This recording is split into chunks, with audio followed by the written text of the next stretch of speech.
व्रत का सबसे पहला नियम, एकादशी व्रत का सबसे पहला नियम है कि आप जिस दिन व्रत करो उसके एक दिन पहले भक्ति का संचार इस हृदय में कर लो।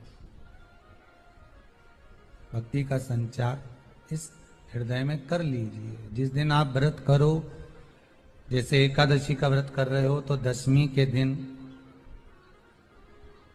शाम का समय जब आवे, रात्रि जब होने लगे, शाम का समय आवे और रात्रि का आप जब भोजन ग्रहण करो तो उस भोजन में कोई ऐसा पदार्थ ग्रहण मत करिए जिस पदार्थ के कारण आपकी एकादशी बिगड़ जाए।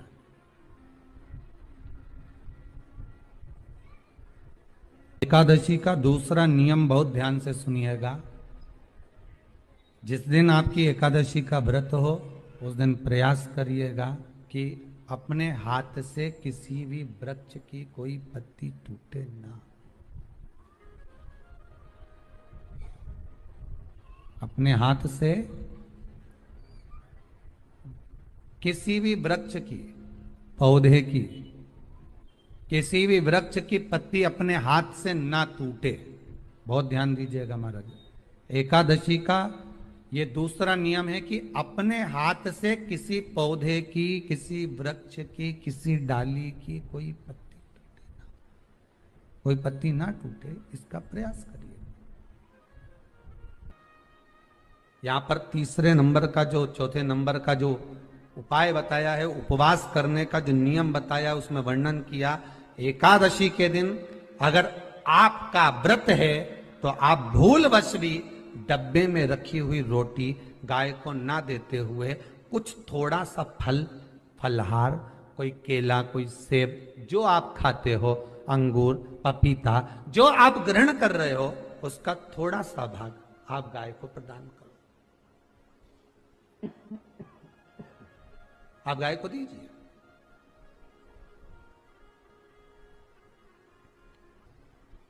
रोटी ही दी है, डब्बे में से निकाल के ले गई, गाय आई है, रोटी देना, देव मना नहीं।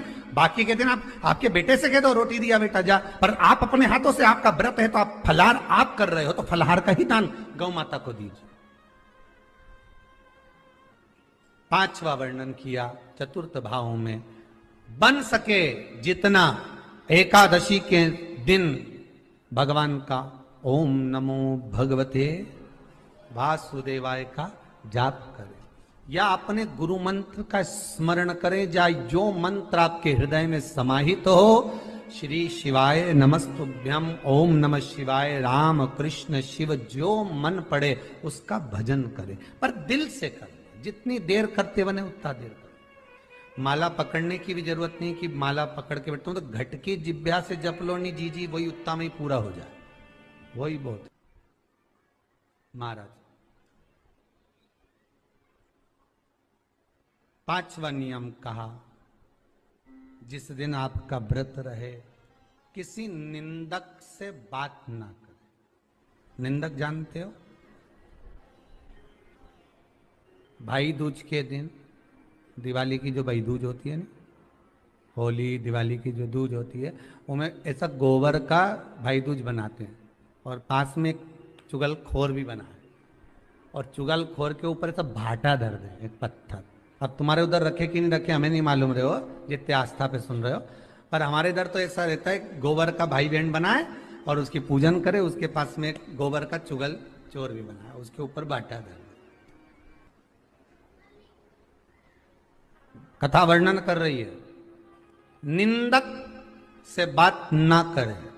मान लो किसी ने आकर आपको निंदा कर भी दी तो तुरंत सूर्य नारायण भगवान का दर्शन करें और 3 बार उनका दर्शन कर कर नेत्र बंद करें, तब जाकर वो निंदा जो अंदर गई है, अंदर पवित्रता प्रदान करेगी, तब जाकर एकादशी का व्रत लगेगा। पहले तो प्रयास करो, अगर जो निंदा करने आता है ना तो उसको उस दिन एकादशी वाले दिन दरवाजे पे लिख दो कि चुगल चोर।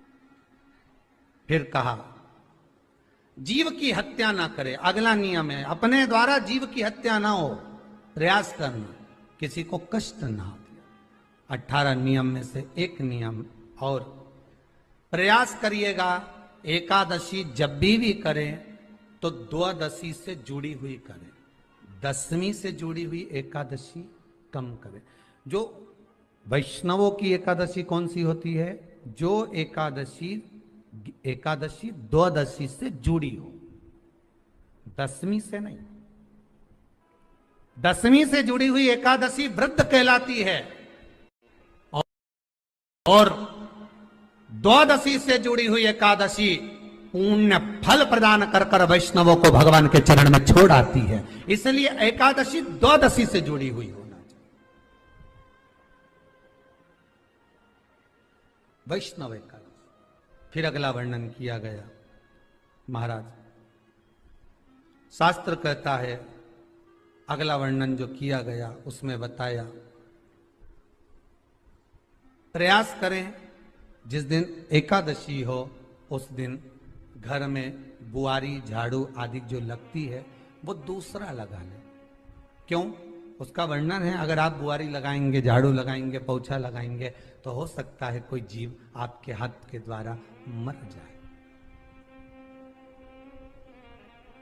अब एक बार ये कथा हमने काशी में कह दी थी। क्या करोगे? सारे व्रतों में केवल एक व्रत ऐसा होता है एकादशी का जिसका उद्यापन पहली एकादशी पर भी कर सकते हो। सारे उद्यापन में केवल एक उद्यापन ऐसा होता है, सारे व्रतों में एक व्रत का उद्यापन ऐसा होता है, वो है एकादशी का। ये जरूरी नहीं कि 26 पूरी होगी तभी तुम करोगे, या तो पहली में ही कर लो या फिर 26 पूरी हो तब कर। पर उद्यापन, अब तुमको ऐसा लगे कि हाँ मैं अभी तो जीऊंगी हो, अभी तुम्हारा बाल भी धोला नहीं हुआ, तुमको ऐसा लगे तो अभी तो मैं तो बढ़िया, तो पहली पर करने से क्या फल मिलेगा? तो एकादशी की नियमावली कहती है, अगर मान लो आपने पहली एकादशी पर भी उद्यापन कर लिया, इसके बाद में जितनी एकादशी करोगे वो सारी तुम्हारे खाते में जुड़ती जाएगी। मतलब बैंक में खाता खोल लो, ठीक है? खाता खोल लिया, अब जितना कमाता जाओगा उसमें डालते जाओ, जितनी कमाई करके लाओगे उसमें जमा करते जाओ। एकादशी एक बार उद्यापन पहले में भी हो गया तो बाकी का पुण्य तुम्हारे खाते में आ जाएगा, उसका पुण्य। एकादशी का उद्यापन बड़े महीने में माघ शुक्ल एकादशी के दिन, माघ का महीना हो, शुक्ल पक्ष की, जम के बोलिए, एकादशी हो, प्रयास करना कि आप उद्यापन करें, भले 5, 10, 11, 12 जितनी एकादशी हो जाए, 26 हो जाए तो ज्यादा अच्छी है, नहीं तो आप करें तो माघ महीने की शुक्ल पक्ष की एकादशी के दिन आप उद्यापन करें। प्रयासरत करें, प्रयास। बड़े महीने के अंतर्गत जो उद्यापन, हाँ चतुर्मास के अंतर्गत उद्यापन नहीं होता एकादशी का, बहुत ध्यान दीजिए हमारा। ये जो सावन भादो कुंवर कार्तिक जो 4 महीना होते हैं भगवान के शयन करने के, इसके अंतर्गत एकादशी का उद्यापन नहीं होता, और इसके अंतर्गत उद्यापन करना भी नहीं चाहिए एकादशी हमारा। एकादशी का उद्यापन माघ महीने की शुक्ल पक्ष की एकादशी के दिन आप बहुत प्रेम से आनंद के साथ करिए महाराज। परंतु एकादशी के उद्यापन में सबसे ज्यादा अगर कुछ जरूरी होता है तो 24 तरह का नैवेद्य जरूरी होता है। कितने तरह का? 24 तरह का नैवेद्य।